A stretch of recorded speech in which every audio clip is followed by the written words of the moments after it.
بسم الله الرحمن الرحيم، والصلاة والسلام على أشرف المرسلين سيدنا محمد. إن شاء الله النهاردة هنتكلم عن الفصل الرابع في كتاب باج باونتي بلاي بوك.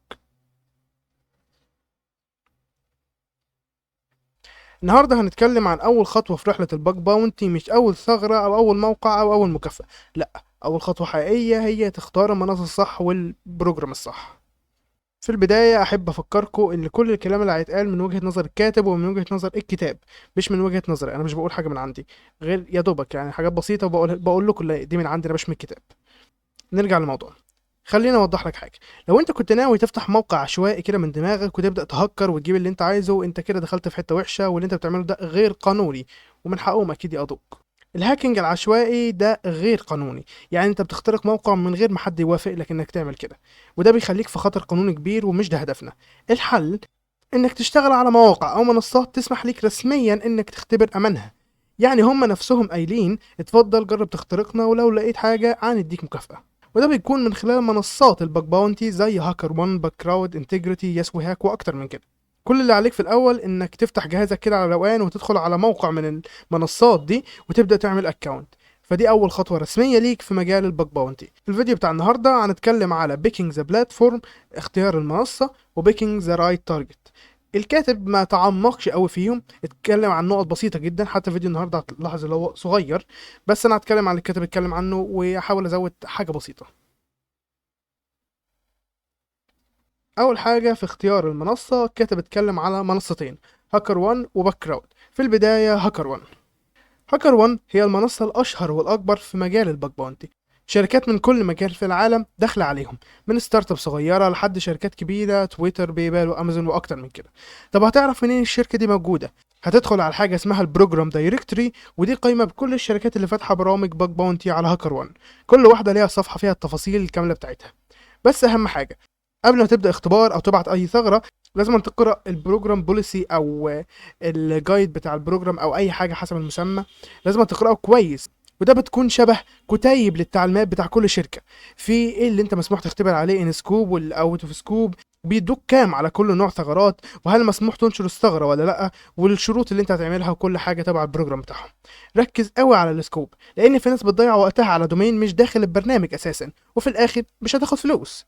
والكاتب كان بيقول في الكتاب انك ممكن تسجل وتبتدي على طول شغل. اكيد ده موجود، بس الكاتب ما قالش حته برايفت بروجرامز. طبعا في حاجات كتير الكاتب ما لهاش، بس انا حبيت بس اضيف الحته دي هنا.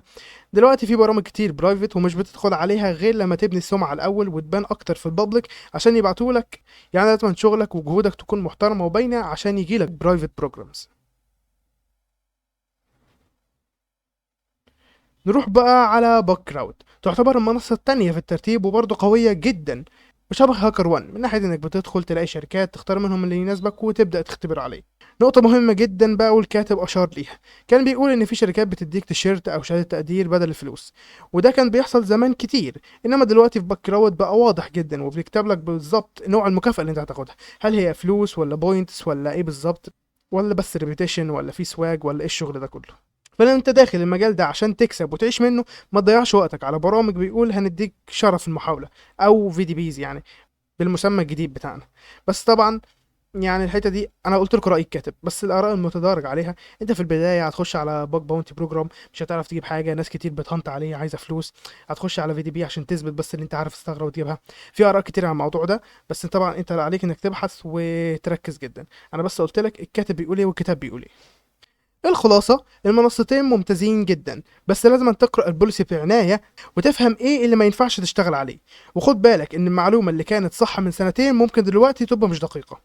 اشتغل بذكاء وابدأ في البرامج المفتوحة، وابني سمعتك واحدة واحدة. والكاتب بيختم الحتة دي بيقولك ان في منصات كتيرة جدا ممكن تبدأ عليها كباج هانتر، لكن الحقيقة ان معظم الناس بتركز على هاكر وان وباك كراود. لو انت لسه بتبتدي في المجال، فهو بيرشح انك تبتدي في واحدة من الاتنين دول، سواء هاكر وان او باك كراود، لانهم الاسهل والاشهر وفيهم فرص كتير. طبعا الكلام ده دلوقتي في ناس بتختلف عليه، بس انا بقول لكم رأي كتاب. بس خد بالك دي كانت توصيته وقت ما كتب الكتاب، يعني ممكن دلوقتي تكون في منصات جديدة ظهرت، وده أكيد حصل، لكن الاتنين دول لسه موجودين ولسه فيهم شغل كويس للمبتدئين. برضه رأي الكاتب.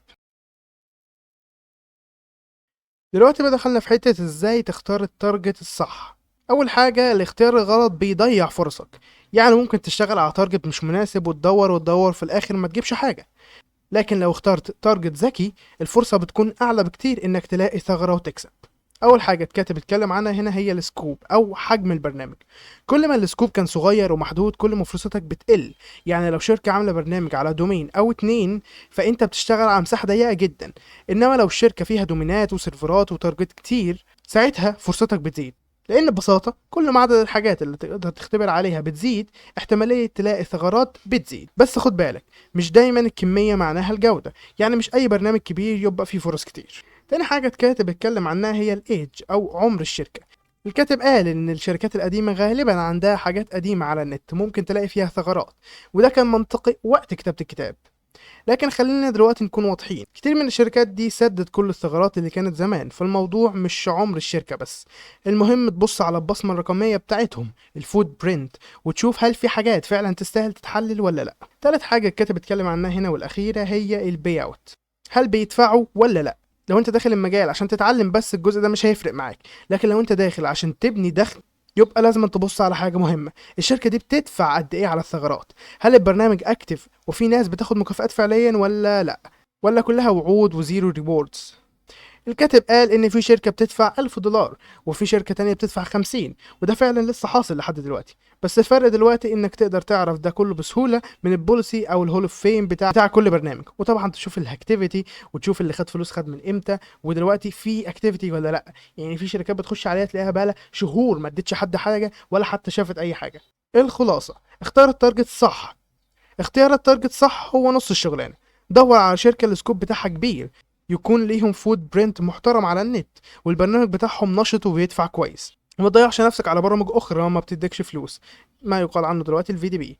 بس طبعا زي ما انت عارف في اراء بتقول هانت الاول على الفي دي بي شويه لحد ما تجيب الثغره كده. انا مش هقول رايي في الحته دي خالص لان انا بس قلت راي كتاب.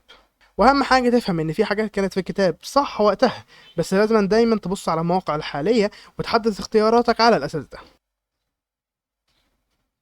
تعالى دلوقتي نقول ملخص بسيط عن الفصل. قبل ما تبدأ أي سطر كود أو تبدأ تهاجم، الشغل الحقيقي بيبدأ قبل كده بكتير. من أول لحظة لازم أن تختار المنصة الصح والبرنامج الصح عشان تزود فرصك إنك تلاقي الثغرة وتاخد مكافأة محترمة. الكاتب كان بيرشح تبدأ بمنصات مشهورة زي هاكر وان وباك كراود، وده فعلا لسه منطقي، لكن خليك واعي إن في برامج تانية برضو موجودة ممكن تكون مميزة بس مش منتشرة. طيب لما تيجي تختار برنامج تدور على ايه؟ تدور على سكوب واسع والبي اوت يكون محترم، يعني بيدفعوا كويس، وعمر الشركه لان الشركات القديمه غالبا عندها حاجات اكتر ممكن تشتغل عليها. كل ده هيساعدك تشتغل بذكاء وتوفر وقتك ومجهودك. الخلاصه الباج باونتي مش بس هاكينج، ده من اول ثانيه لعبه اختيارات، واللي بيختار صح بيوصل اسرع.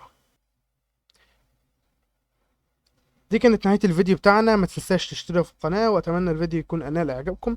متنسوش تروحوا تتابعوني على لينكد ان، بصراحة الجروب كويس والناس بتتفاعل مش قوي، ولينكد ان، وما تنسوناش من صالح دعائكم، والسلام عليكم ورحمة الله وبركاته.